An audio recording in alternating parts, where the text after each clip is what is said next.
What is up, everybody? Welcome back to another episode of Hops Geek News, your home for comic books, movies, TV shows, and do you like pizza? Do you like pizza while doing some karate? Do you like doing karate in the streets of New York City with some friends who might be mutated with some secret ooze? Well, if so, this is the place for you because today we are talking about the 35th, yes, I said 35th, oh my God, anniversary. Ow, my back. Yeah, right. Teenage Mutant Ninja Turtles Secret of the Ooze with our very beloved dear friend that I just get so excited anytime I see his face and hear his voice, DT, who, if you've known us for a while, he joins us for the Ninja Turtles. He's always a big proponent of our show, and just the things that he does on Space Castle is incredible in its own right. So as known opening segments, we're going to dive into the movie, but my beer of the week is from Martin House Brewing. It is called Shell Shock, and come on, man, it's the can speaks for itself. So I love that beer, man. I'm jealous. I went looking for it, trying to have it for this episode, and I couldn't find it. It's hard to get. I feel like I had that one last year when we recorded. I know I've drank that one on the show before. I don't have a turtle beer, but you know what I do have? I bet you can't guess. A turtle pint glass? Side word, Jesus. I have a sideward space wizard. I do have a turtle glass, but it's not Ninja Turtle. It's just a sea turtle. I like turtles. I've got a Ninja Turtle glass. So if you guys can see the etching, it's classic comic book Raphael. Yeah. My buddy Seth got me. This is actually the Mosaic, which is very, very special. I haven't had it before. Extra juicy bits from Weldworks in Greenlee, Colorado. I love Weldworks, man. Their juicy bits alone is amazing. Yes. And I have one of their cans of frozen carbonite. Actually, I have the cans of Star Wars Legos because awesome. Shout out to Seth. I do love Seth. Hell yeah, dude, he's the best. He's seriously so amazing. I love him so much. But yeah, dudes, we're here. It's the 35th anniversary. Somehow, I said earlier, I was talking to one of the kids at work. At first. I said 30th earlier to a kid at work. And I was like, yeah, it's the 30th. And I thought, no, dumbass, this is 35 years old and it holds up. It's the starting of this. I'm sorry, man. The way this movie starts, it's got the music, you're vibing, everybody's eating a slice. And even the cop handcuffed to the yeah, I love that shot. Everybody's just chilling and eating a slice, dude. So like, DT, what's your relationship with this movie as a turtle fan? Because we've had you on for the last one. I don't even know if we asked you to come on this or we just told you. No, we just said, hey, we're doing. Guess what? Come on. Yeah, I actually, just magically appeared here. Anytime you guys talk Ninja Turtles, I just kind of show up. So he knew. Say Raphael 3 times, and I just leave this window open all the time and hope that you guys just show up sometimes to talk to me about Ninja Turtles. It's a box of pizza and some turtles, and he comes floating on in, brother. Exactly. Yeah. I'm like the Kool-Aid man. You order pizza and I just bust through the fucking wall with a copy of Ninja Turtles Secret of the Ooze. Well, yeah. I mean, because you were talking to us before about how I believe it was your dad that took you to the first one and all that. So what is this one just as special? What is your relationship with Secret of the Ooze, man? Because this one, man, it's amazing. Yeah. So I was 6 when the first one came out, and this one came out literally a year, almost to the day. Like the first one came out March 30th of 1990. This one came out March 6 and 7, you could say. I was 7, so I was just the perfect age for this movie. So mom and dad took me and my sister out, and she was probably 5 years old. And I remember vividly being in the theater and watching this movie at 7 years old and just being so fucking hyped. And then knowing our parents to death by singing "Go Ninja, Go Ninja, Go" the entire car ride home. Yeah, the whole ending sequence taking place in a club to "Go Ninja, Go Ninja, Go." When he performs that, Ninja Turtles come out. Like I saw him at the Tortuga Music Festival, ironically Tortuga, on the beach a couple years ago, and he brought the Ninja Turtles out when he sang Go Ninja. It's like his second claim to fame. It's just that and Vanilla Ice. Ice Ice Baby. I mean, if you're known for it, why not ride the wave all the way? I would too, man. Absolutely, it's hard to top that. Yeah, it is. But Lauren, do you have a special relationship with this movie at all? I know you. I don't expect you to be going to the theaters at, 45 years old when you were but a wee lass. Exact same age as DT. I think I'm 42. When you were done working in the salt mines. So I don't remember the first time I saw this one, but this movie was played on repeat in our house. And what was funny is the other night, I think we were watching Scream or something, and New Line Cinema came up, and I asked my 13-year-old and my husband, what movie do you think of when you see this? Because to me, New Line Cinema is Secret of the Ooze. Yeah, Nope. it's for me, Forget it's it. Ninja Turtles or it's Freddy Krueger. So it was either like awesome, hell yeah, party time, or like, oh my god, I need to leave the room because I'm gonna have fucking nightmares. New Nightmares. Line I'm Cinema, gonna die. and then of course it became associated with Lord of the Rings when I got older. But Oh, New Line yeah, Cinema, yeah. I had this like the weirdest fucking relationship with them. Just seeing that logo was either like joy or terror. I mean, weren't my sure head what just was coming instantly- next, but you were like cautiously excited. Yeah, It's right. also like when HBO does their it's like sometimes I'll just start singing Oh, Sopranos in my yeah. head or I Sex and the think Game of City. Thrones, I never know. immediately pop Yeah. into the do. Mhm. It doesn't matter what it I think I is. still woke up this morning. I think that's my default there. Mine's But- douchey. It's the theme from Entourage because I went to film school Okay. right when Entourage was watched popular. I watched and that movie or that show quite often. It's honestly, I loved problematic Ari. now, but I was super fucking Oh, into it. so when it was problematic airing, now, Really yeah. problematic then too. Probably, yeah, honestly. less so than it is now. But yeah, I mean, this Yeah. movie, man, And it had you know, Turtle in it. Sorry. It did. Oh my god, full circle. There we go.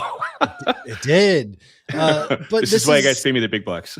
This is the movie where they discover their origins, man. They're gonna save New York City because Shredder's back, and there's a very annoying scientist all at the same time. And David Warren's not annoying. Didn't annoy me. He wasn't annoying, He but I was definitely one feel of as the though Yeah. there were some times where they're like, "You're a scientist" or whatever. They were making fun of him a He was little bit. And victim. He's He a was scientist. I'm that's something fair. of a scientist myself. You know, it's certainly no scientist that creates Bane and Poison Ivy. That's for sure. So Fair. if we're talking in the realm of like 80s 90s scientists and movies and everything like that, the mad scientist, he's not very mad, but No, he's pretty nice. he was chill by all means, and he did the right thing at the end, I guess. It's all I good, don't know, but- man. He eated with that vial of ooze at the end and just vanished. Like nobody knows what happened to It's him. true. Or the, That is the a good less point. vial of ooze. He just leaves the nightclub, and we never see him again. Maybe he's Bane.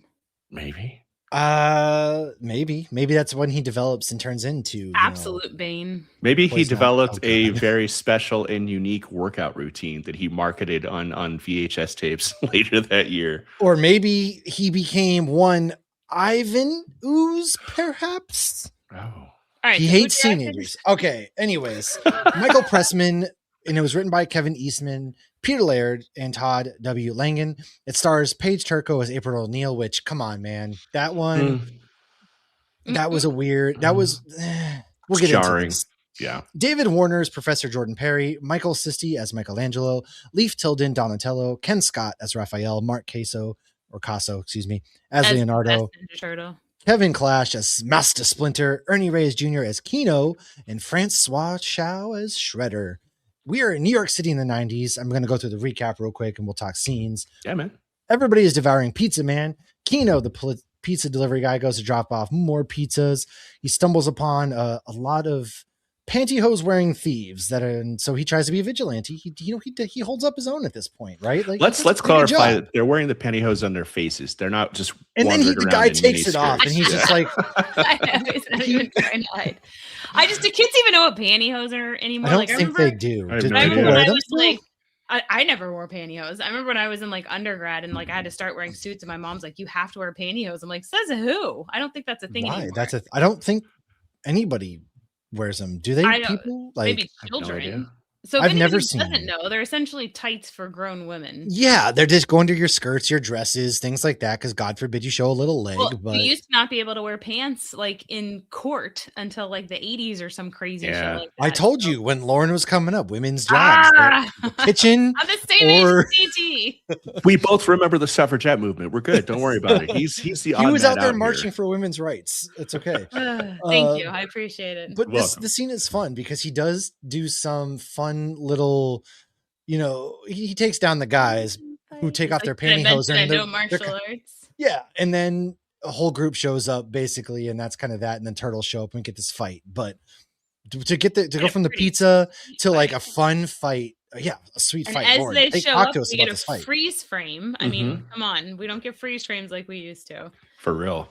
And Yeah, then really the don't. bad guys, some attempt to run, some stay and get their butt kicked, and then Mikey does the yo-yo and around the world, and he fights with some cold cuts, and then Kino goes to call the cops, and he comes back, and they're in a pile, and the pizza's gone, and there's cash there. I mean, this was an amazing fight. And then he pretends it to be the was. little Who was it? I think it was Donnie pretended to be the little the inflatable clowns. Yes, that had the it's weights in the kinda like bottom. the one that was I had in one of Home those. Yeah, Alone. I did too. you can box them and Yeah. stuff. Yeah. It reminded me of the clown from Home Alone in the shower. Oh yeah. Oh yeah. Uncle Frank. Yeah. Yes, you nosy little pervert. You're really Get cooking outta now, here. Frankie. But it was a good fight, and then they immediately kind of go and they go back to April O'Neil's house, and I'm kind of jumping ahead, but because we do meet Shredder again, and Justin Hammer he's messing around with the trash compactor. Okay, all over the place. do you want to take over? I'm sorry. You're right. I We got used excited thinking Susie about from things. Curb Your Enthusiasm. Here's your Tim Lee. Oh, I'm so sorry. I cameo. skipped an entire paragraph. That's on me. I got really excited to talk about April O'Neil's jarring return to Teenage Mutant Ninja Turtles. So I'll let Lauren take over. Go ahead. So Susie from Curb Your Enthusiasm, apparently she plays the exact same character in this movie because she's April's neighbor, and she's none too pleased with her doing all that jumping and aerobics. Yeah. Because I saw when I looked on IMDb that she was in this. Do you want your neighbors to be making that kind of noise? I don't. But Susie is my roommates make that kind of noise now. My roommates being my kids.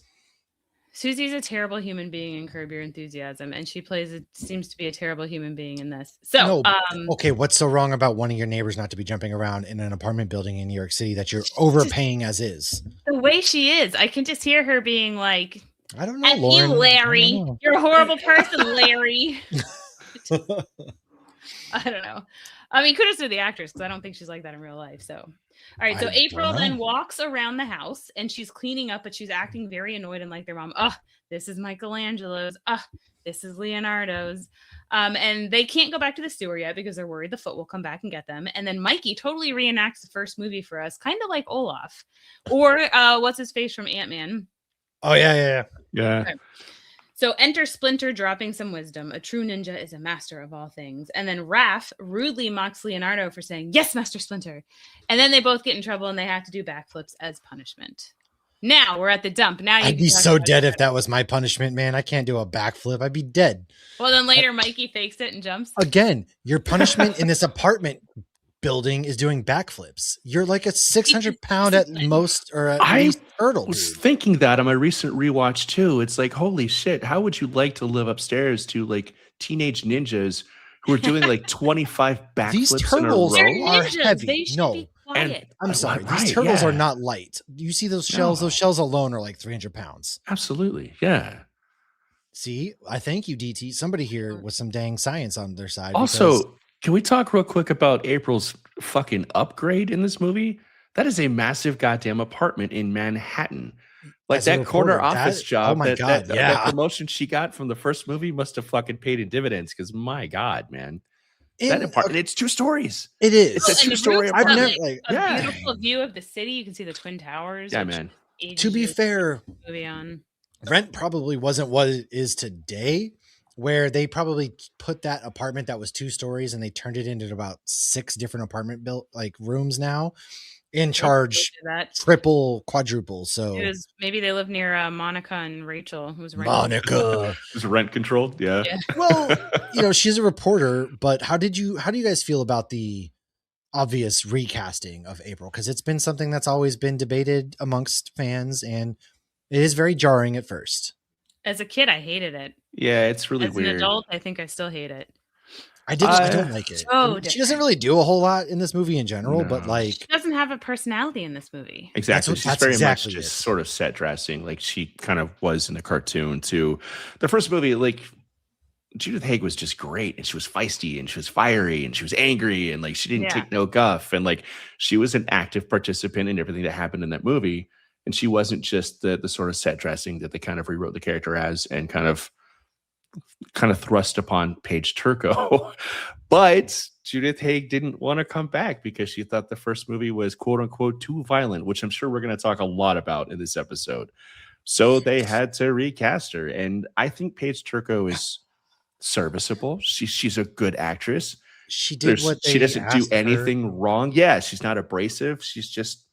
That's the problem, is because April O'Neil at times we've come to know her as she gets in the mix. Yeah. But in this is April O'Neil being like, hey, I got this apartment that's really nice. I got this fancy job. I can't be messing with any of this. You guys are on your own. Right. And it is kind of weird because because in the first one, she's a main character. She's relevant to the entire story. We feel for her. We see her going through things. This one, she's literally just there to move the plot forward. I felt like. Exactly. Yeah, she is. She's just there to bring continuity and also give the turtles a place to hang out and live until they find their lair again. But you know, we do get Shredder back, and again, this is where Justin Hammer was over here messing with the trash compactor button. Yes, somehow Master Shredder has returned. Okay. And his second in command has yet to deal with his anger yet.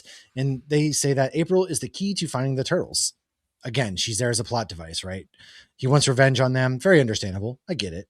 Now, April's on site with TGRI and a professor who explains why they're uncovering pollution that was buried there years ago. April's news guy sees and creeps around the site, finds giant dandelions, which turns out that there were canisters buried there 15 years ago. And April's guy is working for Master Shredder. He ends up turning out to be like one of the lead bad Foot Clan ninjas. And I'm like, this guy, because there's that scene where he goes, to be one of us, you have to work in the cloud of smoke and silent. And I'm like, this guy is 6'3", gangly, and a nerd. So was Danny. He wasn't 6'3". He was probably 5'10" and gangly and a nerd. She has no intuition in like reading people. Like that's consistent. No, I'm just saying, like my man over here was Master Shredder's like number 2 ninja or number 1 ninja. I'm like, this guy really? But also Danny. No wonder he keeps losing. Is all I'm going to say. Well, they had like 6-foot ninjas left in the very beginning of the movie because they were all like, true. Oh, we knew our fallback place was the junkyard if anything bad happened. And that's why they're in the junkyard hanging out when Shredder shows up again. But that somehow they recruit a whole mess of new like foot ninjas, one of which they just come out of nowhere, almost potentially Kino. And then by the end of the movie, they get like 200 fucking foot soldiers like standing around a like construction zone. This entire movie takes place over the course of like 3 days. This isn't a long movie. It's an hour and like 25 minutes extra long. In a movie. Yeah. And this movie takes place like 48 hours after the first movie because the Foot Clan are still dirty from the fight in the first movie. And they run to the junkyard, but somehow April's in like this massive fucking like corner apartment that she's already moved into and settled into. After and, her like, whole place burned down. Yeah, exactly. It's that it doesn't make sense as a grown up, but when I was 7 years old, I was like, yeah, whatever. I'm along for the ride. Like in the grand scheme of things, it was that close. Yeah. In the grand scheme of things, I didn't realize either as a kid. Now you're like, wait a second. But the turtles do clean up April's apartment to surprise her, and Splinter's been on what? You can't skip the best part. I'm sorry. There's like a big bug like going in my light right here, and it's distracting me. And I thought it was a cockroach at first. Don't go into the light, man. It scared me. That's why I jumped. But I think it's just a stink bug. That's all it is. All right. So wax on, wax off, wax on. Mouth off. You have to say that. I say that every time like watching Cobra Kai, that just line went through my head. Dude, I'm sorry, man. Jeez. Listen, Splinter shows up. He's got the canister. He found the turtles in his canister. All right. This is their beginning. And they're like, what? This is what we come from, man. And they're all just kind of heartbroken. Or test tube babies. Listen, all right. They probably didn't have to pay hundreds of thousands of dollars like some people have to. So. Yeah. Ouch. We did skip over my favorite part of the entire movie, though, and it's unfortunate and it's a bad bit of editing and it's kind of terrible. But when they're like talking about stuff and they're wondering where Splinter is, and April's like, "Where's Splinter? Oh, he's up on the roof. What's he doing?" And Splinter just says, "Coming." Oh gosh. To a decision. Listen, there is such a long pause between coming.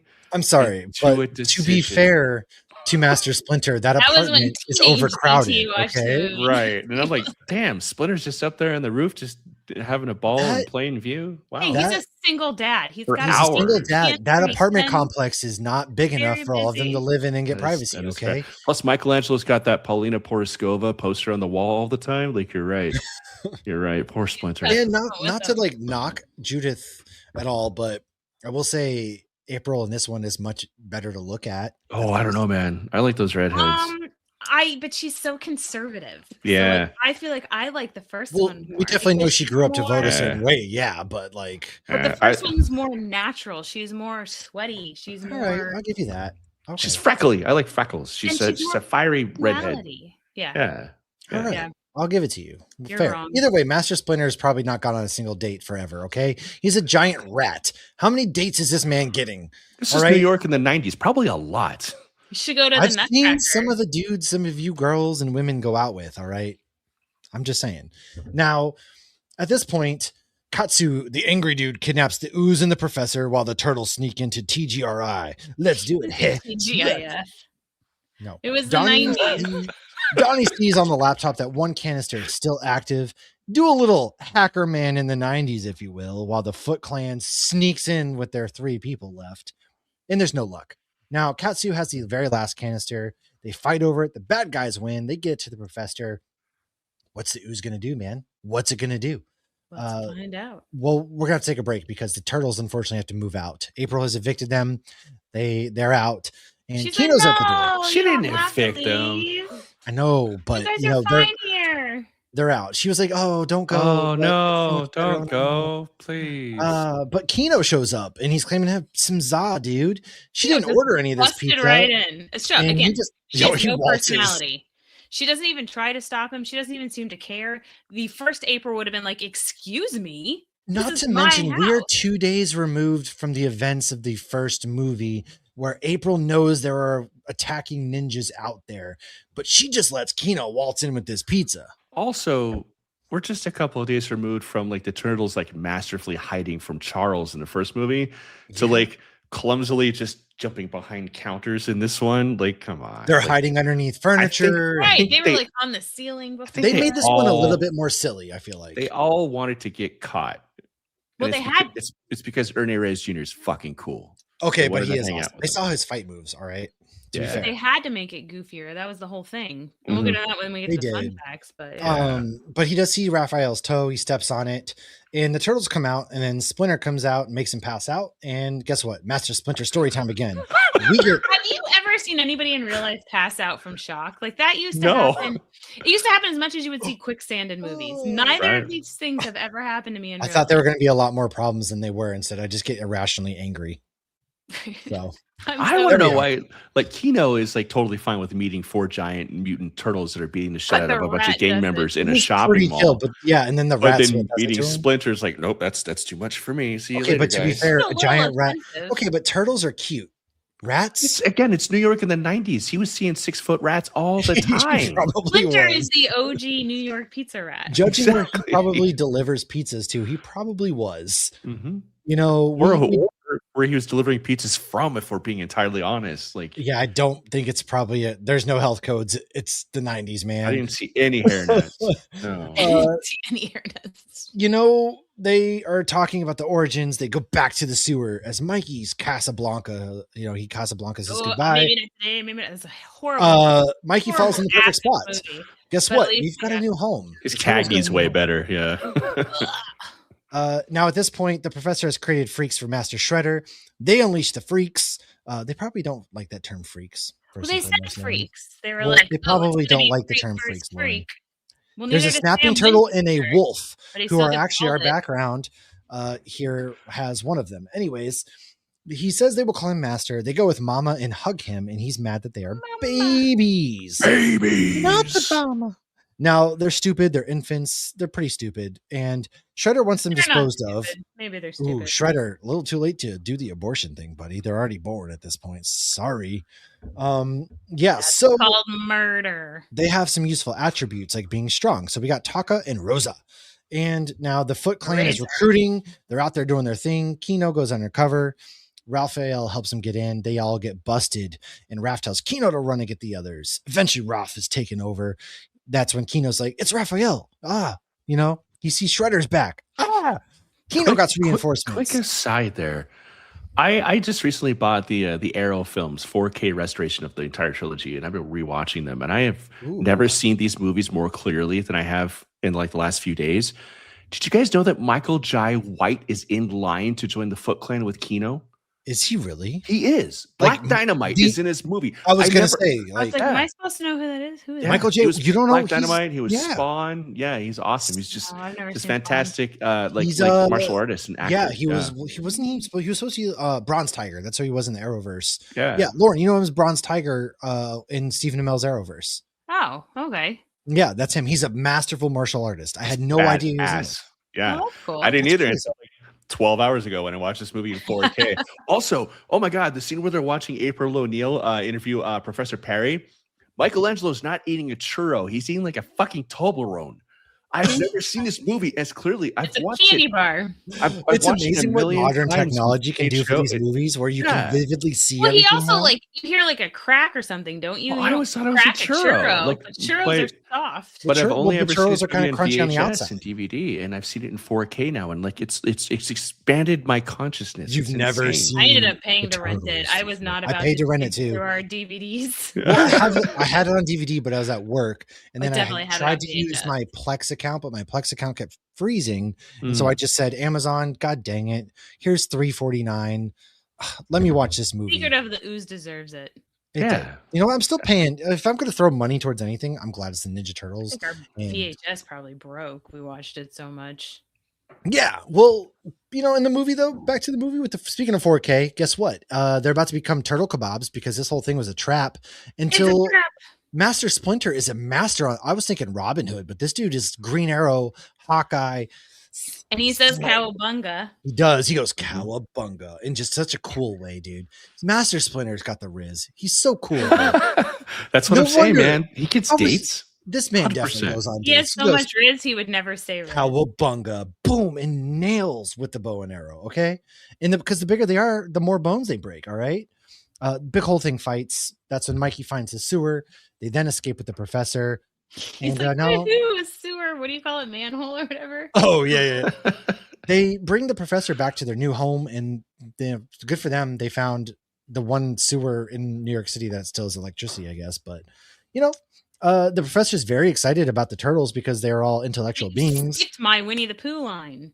Yeah, they managed to get away because Taka then jumps into the sewer and gets stuck like Winnie the Pooh, giving them time for their escape. That's very relevant to the story. All right, it is. Okay, you're right. Now back in their new home. The professor basically goes, hey, yeah, big whole thing happened. You guys were exposed.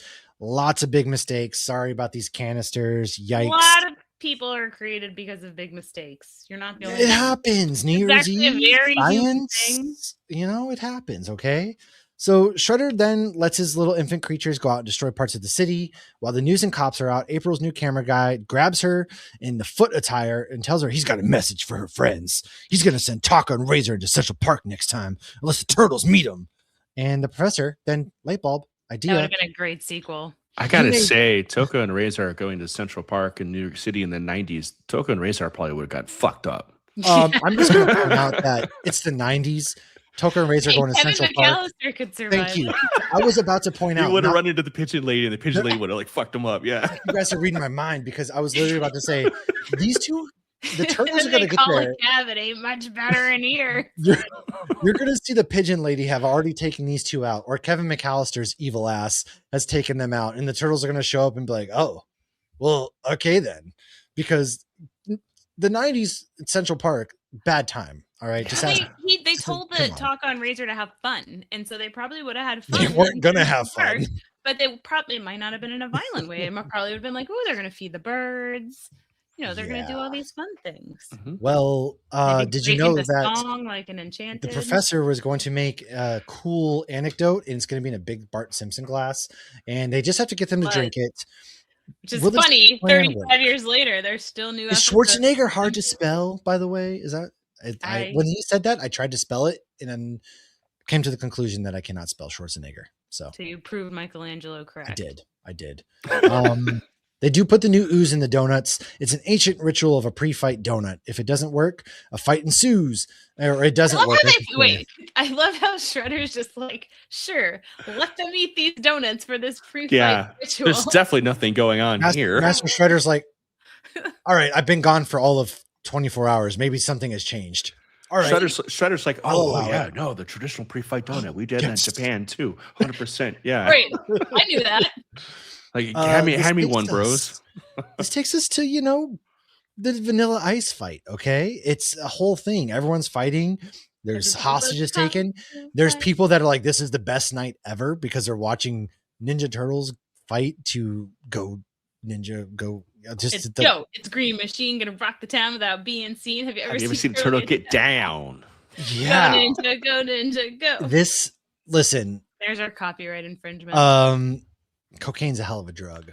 And that's exactly if Vanilla Ice wants to come after you guys for copyright infringement, that's ironic, right? I think we made it, but also let's also talk about the fact that the man is most famous for ripping off Queen and David Bowie, but somehow he comes up with a brand new song on his own on the fly in the middle of a nightclub. Exact beat. Hey, don't put her under pressure like that.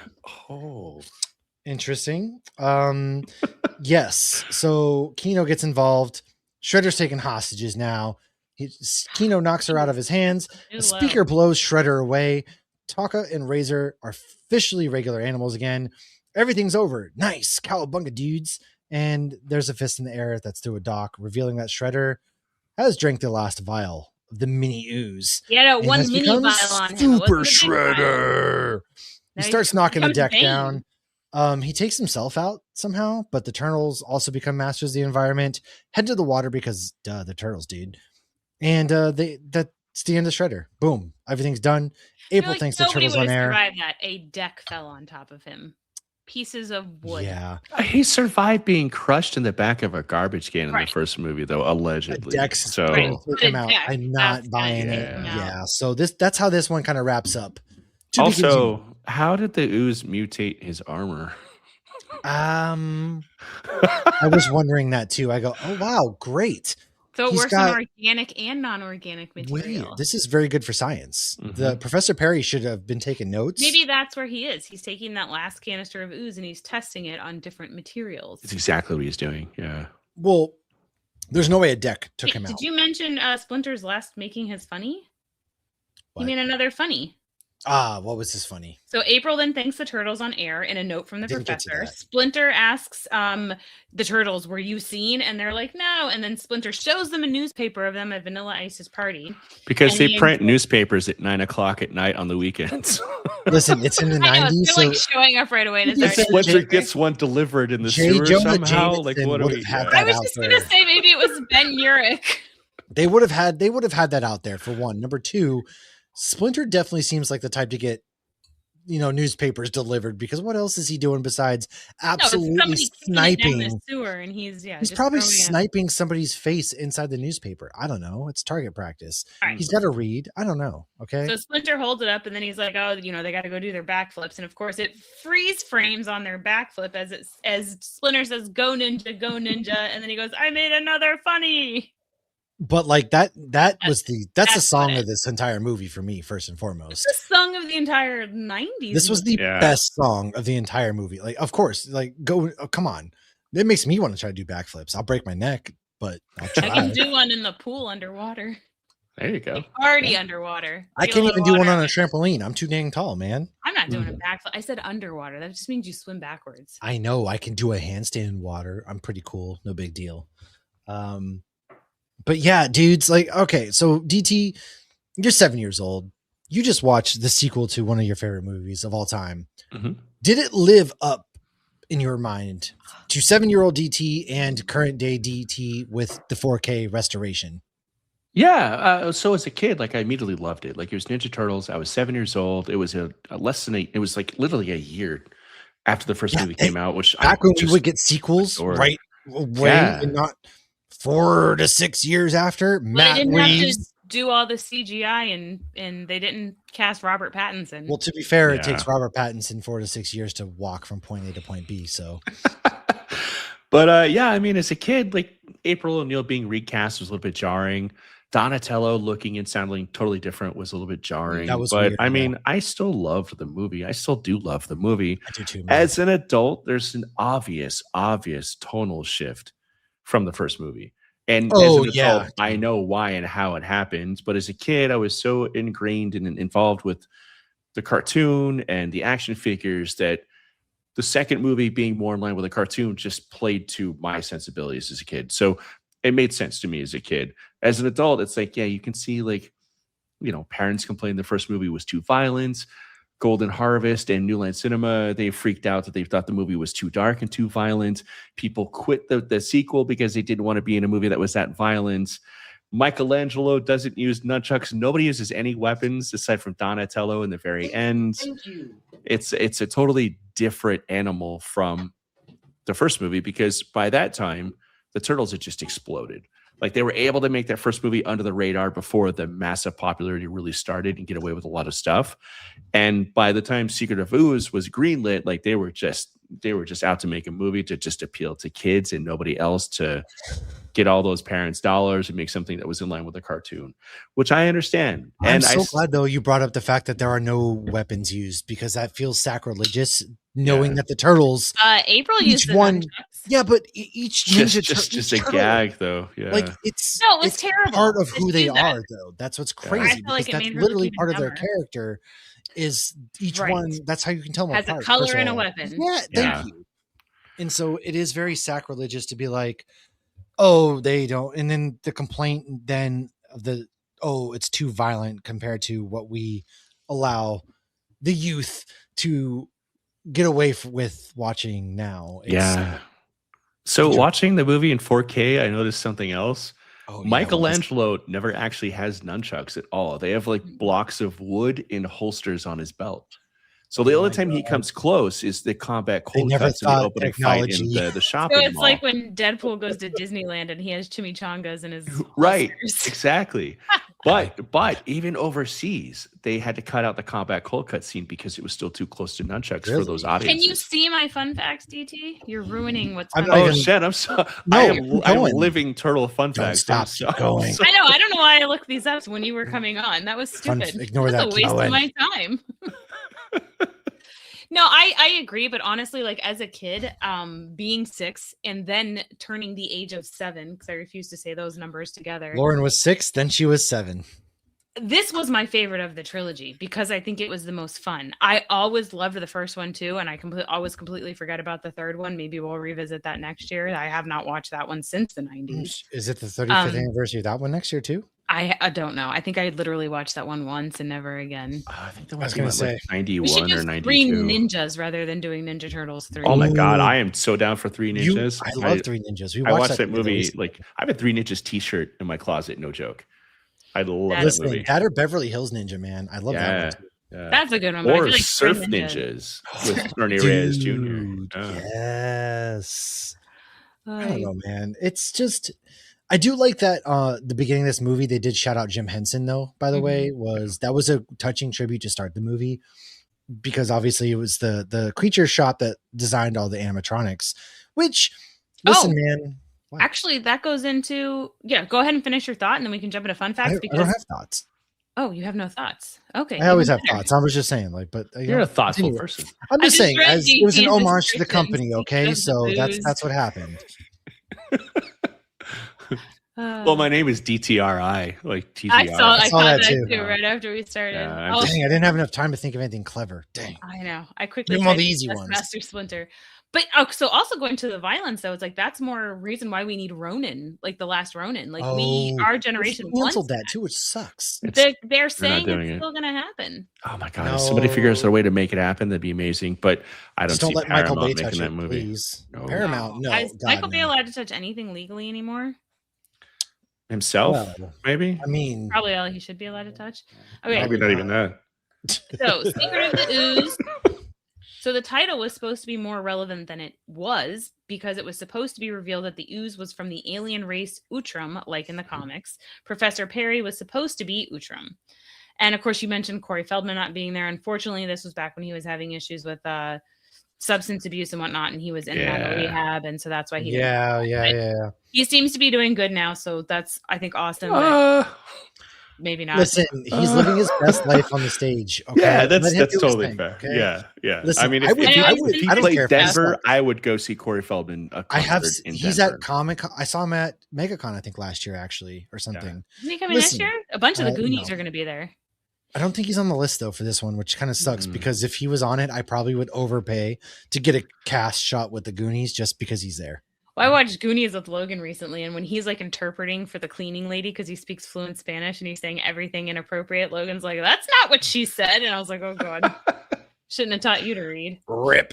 All right, so the fight double for Donatello, Stephen Ho, kept the Donatello head and actually became a stand-up comedian, and he uses it in his act. At least it's going to good use, because you've seen how deteriorated they got when nobody bothered to touch them and they wanted to put them up for auction or whatever, and they're just creepy, grimy looking. I love them though. It's so crazy. It's awesome. It It looks is. like But, the original like Yoda just like fell apart or whatever. yeah, those Yeah. puppets, they didn't have the material. Like, no But one like took care Jabba of the them. Hutt, all that's left of Jabba the Hutt is just the eyes because the latex Ooh. body is just dissolved over time. Oh, it's not because he It's ate such a shame. himself because he was trapped inside somewhere with no food. Well, he got We blown needed- up, but yeah.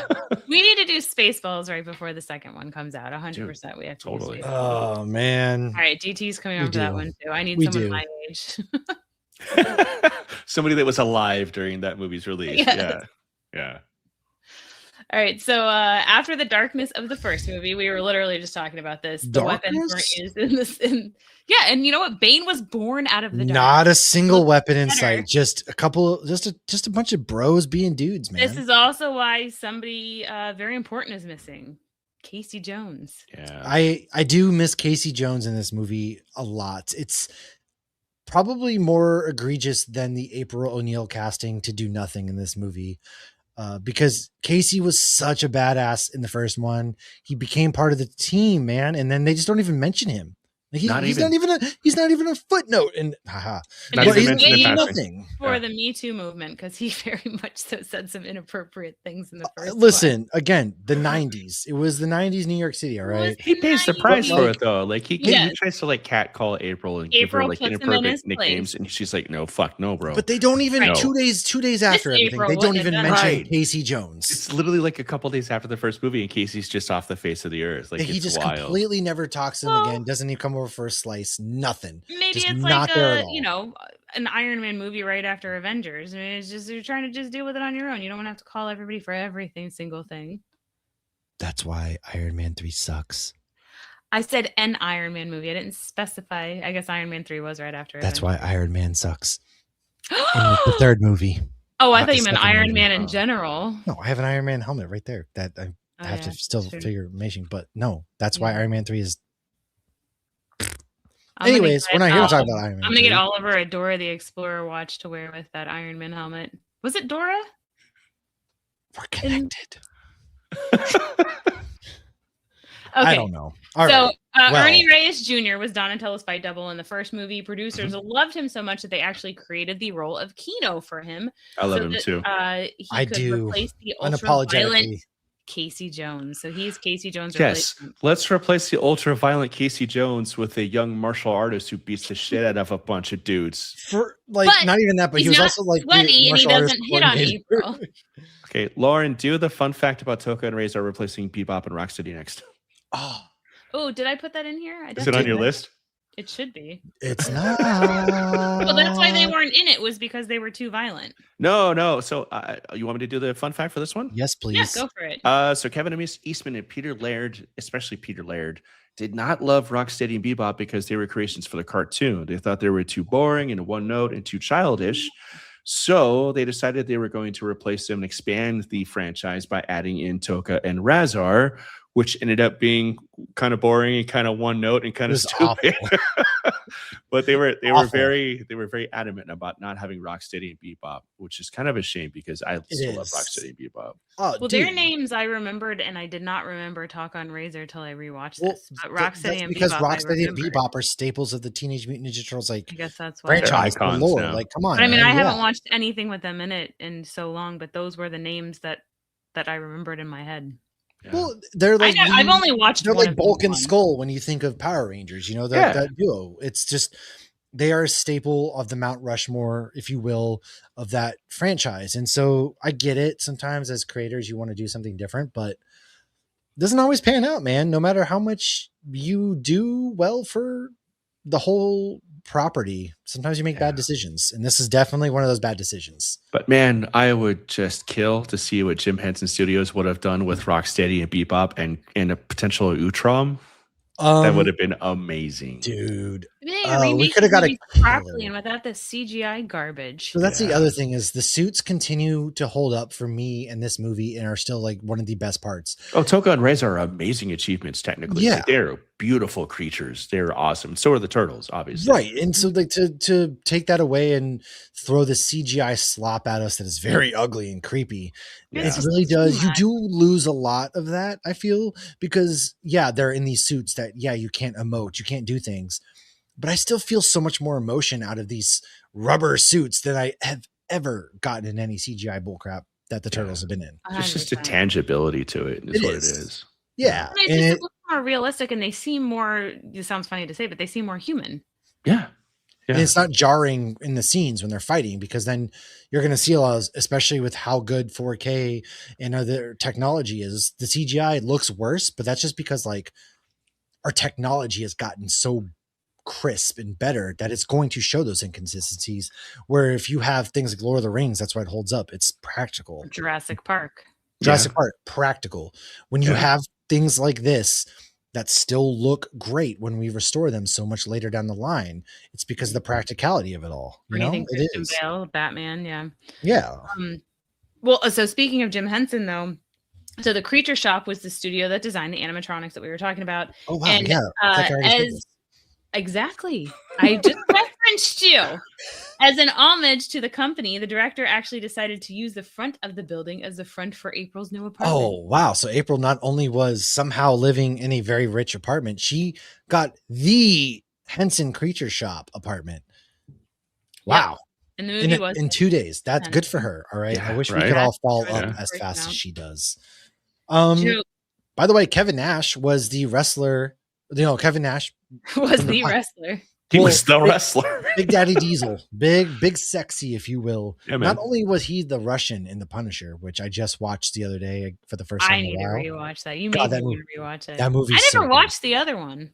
It's so good. Oh, Warzone? Yeah, but aren't there characters in that movie that are in Deadpool and Wolverine? Or at least one? The guy with the striped shirt? Yeah, well, maybe. I don't know. The one with Ray Stevenson. Yeah, that was Warzone. Yeah, Ray Stevenson was very campy. Anyways, Kevin Nash was Super Shredder. So Kevin Nash made himself a nice living in playing all these funny characters in these kind of movies. And this was obviously the kind of almost the beginning of his wrestling career. He didn't really hit the height of his wrestling career until like the late 90s with NWO and stuff. Then, yes, he was in The Punisher. And now he's actually one of the least problematic wrestlers out there. And still a good dude. And he lost his son, too, which sucked. Oh, that's terrible. Yeah. Kevin Nash speaks out against injustices. John Cena just posts cryptic ass Instagram posts. I spoke out about injustices. I could go on and on about John Cena, but we should move on and talk we should more about Secret of the Ooze. Get ready to wrap this up. Nazis. We have. I don't want to know. Yeah. Take us home. DT, take us home. What are some final thoughts that you have about Secret of the Ooze? It is still a very fun movie. I still love it because I've been watching it like once a year for the last 35 years. It's obviously a completely different animal from the first movie, but understandably so, because the turtles were just too popular and too lucrative and just too much of a cultural zeitgeist at that point to do something risky like the first movie was. I will always love the first movie. It is like a top 5 movie of all time for me. It always will be. Yeah. Secret of the Ooze, not so much, but still a very fun movie that I am always inclined to watch after watching the first movie. You know, so, exactly. Yeah. There's nothing terribly offensive aside from every Asian actor in the movie being voiced by a white dude, but in the main Foot Clan Ninja being a tall white dude, but you know. But it's still a fun movie. It's not terribly abrasive, despite being very much modeled after the cartoon, which is wildly popular once that movie came out. It's a great time. It's fun. And there was a lot of times where me and my sister tried to do the Statue of Liberty and catch a ninja slice, and mom and dad had to stop us before we could launch that piece of pizza. Oh, no. So, yeah, I will always love Secret of the Ooze. Always. 100%, dude. Lauren, kind of as we wrap this one up, what are your final thoughts on Secret of the Ooze? How do you fondly remember this movie, or maybe not fondly remember it? I highly fondly remember this movie. I still New Line Cinema. I instantly see Secret of the Ooze. I can tell you what was I always think Mortal Kombat, but that's just because I live for Mortal Kombat. But you remember, like, you would watch like the commercial for like Pizza Hut or whatever with baseball beforehand. There was like a commercial for Step Kids that nobody actually saw that movie. I never saw that movie. This was my definite favorite of the trilogy when I was little. I think growing up and rewatching them, I think the first one's definitely better. Oh, it is. The first one's better, but this one's still I have more nostalgia for this one. Fun in a very different I think way. This is the one I watched the most as a kid. Like, yes. Well, I was going to say this one appeals probably more towards kids because it has that campiness kind of about it, if that makes sense. Yeah, no, I would, I would go and like hang out at the babysitter's house when mom and dad were working and like let's order pizza and put on Secret of the Ooze and like nice. it was just an easy, approachable movie, an easy way for parents or babysitters to kill 90 minutes. So, and I never got tired of it. I got tired of the third movie, which I imagine we'll probably cover together at some point. We will be covering. Again, I don't even really remember loving that one. Even as a kid, I saw it in the theater and with my mom and my grandma, and even then I was kind of like, oh, they're not going to make another one after this, are they, Mom? Like it was just weird. But Secret of the Ooze has that staying power. It's still universally good and approachable for people who just love silly movies to begin with, but especially if you love Ninja Turtles, like it's not offensive to the fandom like the third movie was. And I still quote stuff from the first and the second. I can't tell you anything from the third that I would ever. Yeah, and it's I distinctly remember when he put the canister together, and it was like, oh yeah. I also strongly feel too. Again, we in the modern day think that every movie needs to be Oscar worthy, and then movies like Secret of the Ooze remind me that it's okay to have fun with a film again. I don't know. I think it's Oscar worthy. Well, for various reasons, sure, but Splinter deserves an Oscar. Well, the man deserves like the never dying. I think he went on to become the Undertaker, because he just doesn't die and go away. And so, Splinter or Shredder? Shredder. Sorry, I meant Shredder. Sorry, apologies there. Yes. I love this movie, man. I do. I'm with DT on this. It's one of those fond memories that you have, and it's one of those you put it on and you're just giddy. Yeah. You're not with me on this. Who said the exact same thing? He's with you, but he's also against you. If you're not with me, you're against me, and I had to go with only DT. The Sith deal in absolutes. So yeah, DT, dude, I know that you have recently done a lot of cool stuff, including kind of craft your own video games. So as we wrapped up, like, why don't you tell people about your dope ass YouTube channel and about like the cool shit that you do, man? Because it is such a pleasure knowing you and talking to you every day. Yeah, dude, we literally like the three of us like now talk every day. We have for years. It's now. Weird when I don't hear from you on a day. Yeah. And same with Lauren. I'll if I don't hear from either of you guys. Are you okay? Exactly. I do. If I don't hear from you guys, I kind of like will go through and I'm like, did I miss something? Yeah, like it's weird because it is just like the last, however many years. So it's kind of the point where, and I don't want to go over time, but it's kind of the point where I can't remember what our first conversation was. Like you guys were just like the elves in Tolkien, where you just like appeared in my lives and just always been there and will always. We all joined the fellowship together, and here we are. Right? Yeah. Fear has a lot to do with that too. That's probably fair. Yeah. Well, there's so much overlap too. And again, just like, dude, I'm always in awe of just the cool shit that you do. Thanks, man. Like especially through your channel, because again, you were like one day just popped up and hey, I created this game. So what? Tell me, please. Because I've never properly gotten to ask you about it. I've looked at and I'm just still amazed. Yeah, so I do a YouTube channel called Space Castle, and you can find it at youtube.com/@spacecastleshow. And what I do is it's basically like me out in outer space with, don't tell anybody, but it's a green screen. It's not real. With me and like, space? Oh my God, my Neil computer Armstrong sidekick. and DT Right. both faked it. So we explore deep space, and while we're out there floating around, we just kind of go over all sort of different topics that appeal to nerds. So like classic cartoons, old movies, horror movies, video games, like whatever kind of like. Still waiting for an invite to Real Drunk, but that's okay. It'll happen, man. It'll happen. Yeah. But no, I got to a point where the YouTube channel actually has hit, I think, this month it was 3 years of being. It used to be a podcast way back in the day. Now it's a YouTube channel. It's been going on for 3 years, and I wanted to do something weird and crazy and wild. And I've always wanted to make a video game. So I took all of the lore and all the silly nonsense I built up over the last 3 years, and I made an actual functioning Game Boy game. And then I flashed it onto cartridges, and then I made cardboard boxes. I had them printed out, and I'm in the process of sending them out to the people on the Patreon. But like the ROM is out there on the Discord, and I've shared it with a bunch of people, and it's just something I always wanted to do. And I'm gonna kind of push my own bicep, like Brian in the Breakfast Club, and it came out really good, man. Like it's something I always wanted to do, and Saturday morning vibes all throughout it, man. Yeah. It is really fucking cool. It really Thanks, is. man. And thank you.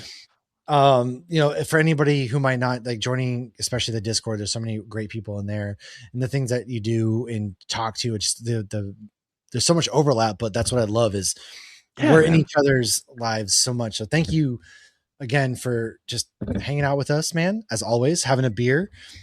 We've got a lot. Lauren's just kind of there. Oh, she was frozen. I thought you were frozen. I'm gonna be honest. You looked frozen. I was like, no, Lauren's frozen.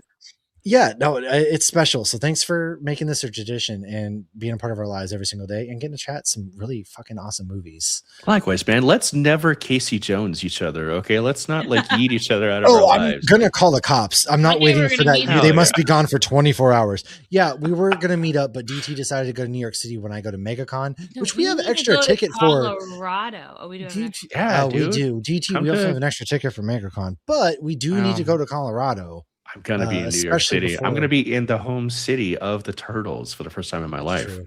Well, I actually thought about getting a Ninja Turtle tattoo while I'm out there. Dude, you should. Oh, I don't know. It's expensive, and I don't know if I have the time. I've been trying to talk Lauren into tattoos every time I might go to Orlando. So, also, side note, I need a really nice tattoo. That's dope. Actually, what's that?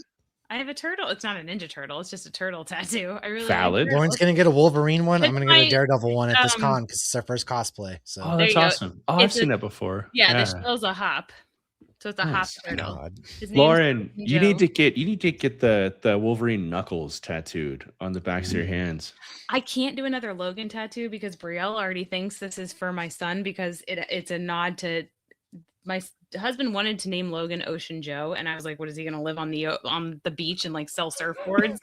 No, you see Florida, so maybe why not? Yeah. We named him Logan Joe or Logan Joseph. So my girlfriends, when they were at Tortuga Music Festival and I was pregnant and couldn't go, they adopted a baby sea turtle and named him Ocean Joe. So his name is Ocean Joe. And so Brielle's like, if you get a Wolverine tattoo, that's 2 tattoos named after the youngest. Now you have to go get a Mal tattoo for Descendants. Sorry, just tell her he's the favorite. So. Like it makes sense. He's the middle child. I can't do that to her. It's true.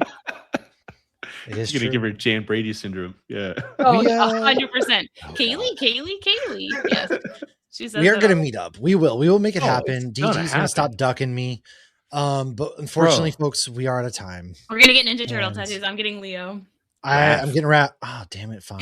I'll get Michelangelo. Arm wrestle. You know what? I'll get Master Splinter because wow, I can. Donnie. So everybody go subscribe to DT's YouTube channel. The links in the show notes. Check us out each and every week. MegaCon's coming up. We are now about a week and a half away. Lauren and I just found out today that Jimmy Palmiotti will be joining us for our Daredevil channel or a Daredevil panel, I should say. Oh shit, dude, that's awesome. And what an amazing segue because the Ninja Turtles were based on Daredevil. Yeah, they were, and not to mention, we will be hosting an event at Rock Pit Brewing Sunday, as MegaCon closes down from 5:30 to about 8. We are going to be hosting a fun get together. They got barbecue, they got beer. It's also a distillery. It's a fun, nerdy typed brewery there as well. So, and then if you see us, one of the days we'll be cosplaying. I'll be Daredevil. She will be Laura Kinney's Wolverine, but old woman, she says. Laura. Must be old. And come find us. I'm old enough to be your mom, so I'm old. I expect drunk texts and videos from both of you that night. You probably will. No. Not even just that night. You're going to probably each night. So fair. I'm going to see Matt naked for the second time. Yeah. Look at my turtle. Look at my nutsack. Turtle. On that note, everybody, subscribe. We'll see you next week.